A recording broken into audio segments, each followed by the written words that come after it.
সবাইকে স্বাগত জানাচ্ছি। আমি ফিরোজ তোহা। শুরুতেই সংবাদ শিরোনাম জানিয়ে দেব এই মুহূর্তে হাতে পাওয়া সর্বশেষ গুরুত্বপূর্ণ আপডেট বাংলা সংবাদ। শুরুতেই থাকছে বাংলাদেশ ওয়ার্কার্স পার্টির সভাপতি ও সাবেক মন্ত্রী রাশেদ খান মেননের 5 দিনের রিমান্ড মঞ্জুর করেছেন আদালত। রাজধানীর নিউ মার্কেট থানা এলাকায় ব্যবসায়ী আব্দুল ওয়াদুদকে গুলি করে হত্যার অভিযোগে করা মামলায় তার এই রিমান্ড মঞ্জুর করা হয়েছে। এবারে জানাবো গায়েবী প্রকল্প দেখিয়ে অর্থ লোপাট গোদাগাড়ি মেয়রের। সরকারি বিধিবিধানের তোয়াক্কা না করে অবাধে অর্থ লোপাটের ঘটনা ঘটেছে রাজশাহী গোদাগাড়ি পৌরসভায়। বছর বছর বার্ষিক উন্নয়ন কর্মসূচি খাতের বরাদ্দ ছাড়াও অভ্যন্তরীণ খাত থেকে পাওয়া বিপুল পরিমাণ টাকার সিংহভাগই ভুয়া প্রকল্প দেখিয়ে লোপাট করা হয়েছে। জানাবো হিন্দুস্থানের পানি ছেড়ে দেওয়ায় দেশে বন্যা।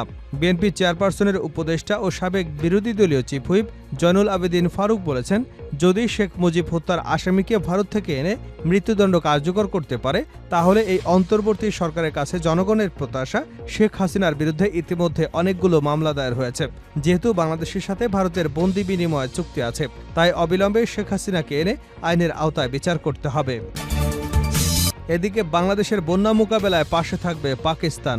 বাংলাদেশের বন্যা পরিস্থিতি নিয়ে পাকিস্তানের প্রধানমন্ত্রী শেহবাজ শরীফ সামাজিক যোগাযোগ মাধ্যম এক্সে পোস্ট করেছেন। তিনি বলেন, কঠিন এই পরিস্থিতিতে পাকিস্তান বাংলাদেশের পাশে আছে। শুক্রবার দুপুরে শেহবাজ শরীফ তার এক্স অ্যাকাউন্ট থেকে পোস্ট করেছেন। জানিয়ে দেব শেখ হাসিনার বিরুদ্ধে মামলার সংখ্যা অর্ধশতাধিক। ছাত্র জনতার আন্দোলনের মুখে গত 5 আগস্ট দেশ ছাড়েন সাবেক প্রধানমন্ত্রী ও আওয়ামী লীগ সভাপতি শেখ হাসিনা। পরে নোবেল বিজয়ী ডক্টর মোহাম্মদ ইউনূসকে প্রধান করে একটি অন্তর্বর্তীকালীন সরকার গঠিত হয়। এরপর থেকে এই শেখ হাসিনার বিরুদ্ধে মামলা করা শুরু হয়েছে। আওয়ামী লীগ সভাপতির বিরুদ্ধে গত বুধবার 13টি, মঙ্গলবার 10টি, সোমবার 6টি, রোববার 5টি এবং এর আগে আরও 9টি সহ মোট 51টি মামলা করেছেন ভুক্তভোগীরা। এবং সর্বশেষ জানাবো পাপন ও নানকের ব্যাংক অ্যাকাউন্ট জব্দ। বাংলাদেশ ক্রিকেট বোর্ডের সদ্য পদত্যাগ করা সভাপতি নাজমুল হাসান পাপন ও আওয়ামী লীগ নেতা জাহাঙ্গীর কবির নানকের ব্যাংক অ্যাকাউন্ট জব্দ করেছে বাংলাদেশ ফিনান্সিয়াল ইন্টেলিজেন্স ইউনিট। এছাড়াও আওয়ামী লীগের দপ্তর সম্পাদক ও সাবেক প্রধানমন্ত্রীর বিশেষ সহকারী ব্যারিস্টার বিপ্লব বড়ুয়া, তার ভাই বিদ্যুৎ বড়ুয়া ছেলে অগ্নি বড়ুয়া এবং দিনাজপুর 6 আসনের সাবেক সংসদ সদস্য শিবলি সাদেকের ব্যাংক অ্যাকাউন্ট জব্দ করা হয়েছে। এছাড়া তাদের স্ত্রী সন্তানদের ব্যক্তিগত এবং স্বার্থ সংশ্লিষ্ট ব্যবসা প্রতিষ্ঠানের ব্যাংক হিসাব ও লেনদেন স্থগিত রাখতে বলা হয়েছে। এতক্ষণ শিরোনাম শুনছিলেন, এবার বিস্তারিত।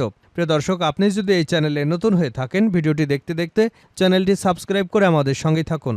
আর এই ভিডিও সম্পর্কে আপনি আপনার মূল্যবান মতামতটি কমেন্ট বক্সে জানিয়ে দিন। আর হ্যাঁ প্রিয় দর্শক, জানিয়ে দিন ভিডিওটি কোথা থেকে দেখছেন। সাবেক মন্ত্রী রাশেদ খান মেনন 5 দিনের রিমান্ডে। বাংলাদেশ ওয়ার্কার্স পার্টির সভাপতি ও সাবেক মন্ত্রী রাশেদ খান মেননের 5 দিনের রিমান্ড মঞ্জুর করেছেন আদালত।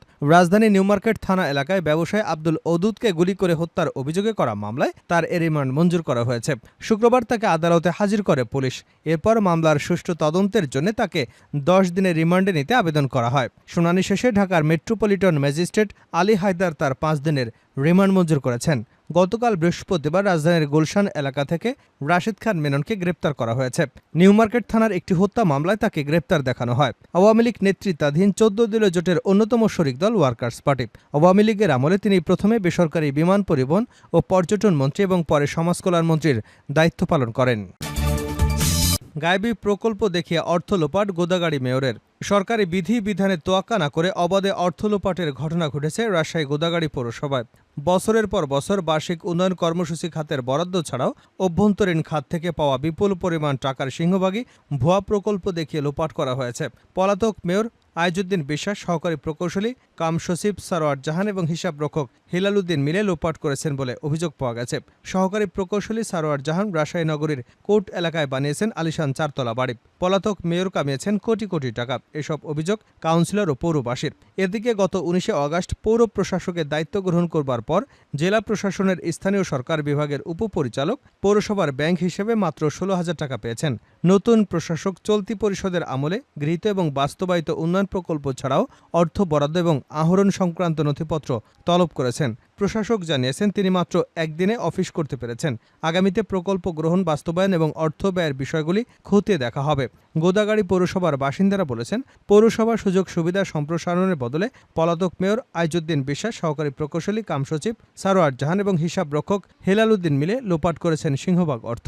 নথিপত্র তল্লাশি করলে শত শত ভুয়া এবং গায়েবী প্রকল্প বেরিয়ে আসবে, যেগুলি সম্পর্কে পৌরসভার কাউন্সিলরও অবহিত নন। তাদের আরও অভিযোগ, বছরের পর বছর বিপুল পরিমাণ বরাদ্দ আসলেও খানাখন্দনে ভরা পৌরসভাগুলির একটিরও সংস্কার করা হয়নি। বছরের পর বছর সংস্কার না হওয়ায় সড়কগুলির অধিকাংশই চলাচলে দুর্ভোগ পোহাতে হয় বাসিন্দাদের। হিন্দুস্থানের পানি ছেড়ে দেওয়ায় দেশে বন্যা। ফারুক বিএনপি চেয়ারপারসনের উপদেষ্টা ও সাবেক বিরোধী দলীয় চিফ হুইপ জয়নুল আবেদিন ফারুক বলেছেন, যদি শেখ মুজিব হত্যার আসামিকে ভারত থেকে এনে মৃত্যুদণ্ড কার্যকর করতে পারে, তাহলে এই অন্তর্বর্তী সরকারের কাছে জনগণের প্রত্যাশায় শেখ হাসিনার বিরুদ্ধে ইতিমধ্যে অনেকগুলো মামলা দায়ের হয়েছে।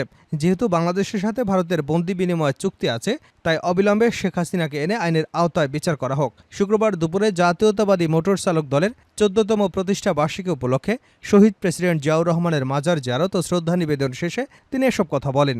চলমান বন্যা পরিস্থিতিতে বন্যা কবলিত সকলের জন্য দোয়া প্রার্থনা করে বিএনপির এই নেতা বলেন, হিন্দুস্থানের পানি ছেড়ে দেওয়ায় বাংলাদেশের অনেক গ্রাম আজ বন্যায় ভেসে গেছে, যার ফলে সারা দেশের বন্যায় ক্ষতিগ্রস্ত বিভিন্ন এলাকার অসংখ্য নারী পুরুষ। আমরা তাদের জন্য দোয়া করি, মহান আল্লাহ তাআলা যেন আমাদেরকে অতি দ্রুত এই পরিস্থিতি মোকাবেলা করার জন্য তৌফিক দান করেন। ফারুক বলেন, গত 5ই আগস্ট বাংলাদেশে একটি ইতিহাস সৃষ্টি করেছে আবু সাইদ, খোকন, মুগ্ধসহ অসংখ্য ছাত্র জনতা। জনগণের রক্তের বিনিময়ে আজকে যে সরকার এসেছে, আমরা তাদের জন্য দোয়া করি। তিনি আরও বলেন, আমাদের নেতা শহীদ জিয়ার শ্রেষ্ঠ সন্তান তারেক রহমান বলেছেন, আমি বাংলাদেশের প্রধানমন্ত্রী হতে চাই এমন একটি ভোটে, যে ভোট মৃত ব্যক্তি দেবে না, যে ভোটে সন্ত্রাস হবে না, যে ভোট দ্বারা বাংলাদেশের সুষ্ঠু নির্বাচন হবে। আমার ভোট আমি দিতে পারবো এমন একটি নির্বাচনের মধ্য দিয়ে তারেক রহমান যেন ক্ষমতায় আসতে পারে, সে ব্যবস্থা করে দেবার জন্য আমি অন্তর্বর্তী সরকারের প্রতি দাবি জানাচ্ছি। অন্তর্বর্তীকালীন সরকারকে বিএনপির পক্ষ থেকে কেমন সময় দেওয়া হতে পারে? সাংবাদিকদের এমন প্রশ্নের জবাবে বিএনপির এই নেতা বলেন, এই আন্দোলন সংগ্রামে ছাত্র জনতার অবদান অবিস্মরণীয় এবং আমাদের দলে স্থায়ী কমিটির বিজ্ঞ নেতৃবৃন্দের সঙ্গে সমন্বয় করেই রাষ্ট্র পুনর্গঠনের কাজ চলছে। অতএব তত্ত্বাবধায়ক সরকারকে কতদিন সময় দেব বা নির্বাচন কখন দাবি করবে, এটা তারাই সিদ্ধান্ত নেবেন। বন্যা মোকাবেলায় বাংলাদেশের পাশে থাকবে পাকিস্তান। বাংলাদেশের বন্যা পরিস্থিতি নিয়ে পাকিস্তানের প্রধানমন্ত্রী শেহবাজ শরীফ সামাজিক যোগাযোগ মাধ্যম এক্সে এক পোস্ট করেছেন। তিনি বলেছেন, কঠিন এই পরিস্থিতিতে পাকিস্তান বাংলাদেশের পাশে থাকবে। শুক্রবার দুপুরে শেহবাজ শরীফ তার এক্স অ্যাকাউন্টে এ পোস্ট দিয়েছেন। পাকিস্তানের প্রধানমন্ত্রী শেহবাজ শরীফ লেখেন, বাংলাদেশে বন্যায় প্রাণহানি এবং ধ্বংসযজ্ঞে গভীরভাবে উদ্বিগ্ন। আমি বাংলাদেশের জনগণ এবং নিহত পরিবারের প্রতি গভীর সমবেদনা জানাই। এই ট্র্যাজেডির মুহূর্তে বাংলাদেশের সঙ্গে একত্রতা পোষণ করেছে পাকিস্তান। আমি বিশ্বাসী যে বাংলাদেশের এই সহনশীল জনগণ তাদের চারিত্রিক অধ্যাবসায় এবং দৃঢ়তা দিয়ে এই কঠিন সময় অতিক্রম করবে। সর্বশেষ খবর অনুযায়ী বাংলাদেশে 11টি জেলা বন্যা কবলিত হয়েছে। জেলাগুলোতে 8,87,629টি পরিবার পানিবন্দী। বন্যায় ক্ষতিগ্রস্ত মানুষের সংখ্যা প্রায় 45 লাখ। এখন পর্যন্ত 13 জনের মৃতদেহ উদ্ধার করা হয়েছে। নাজমুল হাসান পাপন ও জাহাঙ্গীর কবির নানকের ব্যাংক অ্যাকাউন্ট জব্দ। বাংলাদেশ ক্রিকেট বোর্ডের সদ্য পদত্যাগ করা সভাপতি নাজমুল হাসান পাপন এবং আওয়ামী লীগ নেতা ও সাবেক মন্ত্রী জাহাঙ্গীর কবির নানকের ব্যাংক অ্যাকাউন্ট জব্দ করেছে বাংলাদেশ ফিনান্সিয়াল ইন্টেলিজেন্স ইউনিট। এছাড়া আওয়ামী লীগের দপ্তর সম্পাদক ও সাবেক প্রধানমন্ত্রীর বিশেষ সহকারী ব্যারিস্টার বিপ্লব বড়ুয়া, তার ভাই বিদ্যুৎ বড়ুয়া ছেলে অগ্নি বড়ুয়া এবং দিনাজপুর 6 আসনের সাবেক সংসদ সদস্য শিবলি সাদিকের ব্যাংক অ্যাকাউন্ট জব্দ করা হয়েছে। এছাড়া তাদের স্ত্রী সন্তানদের ব্যক্তিগত এবং স্বার্থ সংশ্লিষ্ট ব্যবসা প্রতিষ্ঠানের ব্যাংক হিসাব ও লেনদেন স্থগিত রাখতে বলা হয়েছে। বৃহস্পতিবার ব্যাংকগুলোতে এ সংক্রান্ত চিঠি পাঠানো হয়। গত 5 আগস্ট সরকার পতনের পর থেকে আওয়ামী লীগের বিভিন্ন পর্যায়ের নেতা, সাবেক মন্ত্রী, এমপি, পুলিশের কর্মকর্তা সহ অনেকের অ্যাকাউন্ট ফ্রিজ করে রেখেছে বিএফআইইউ।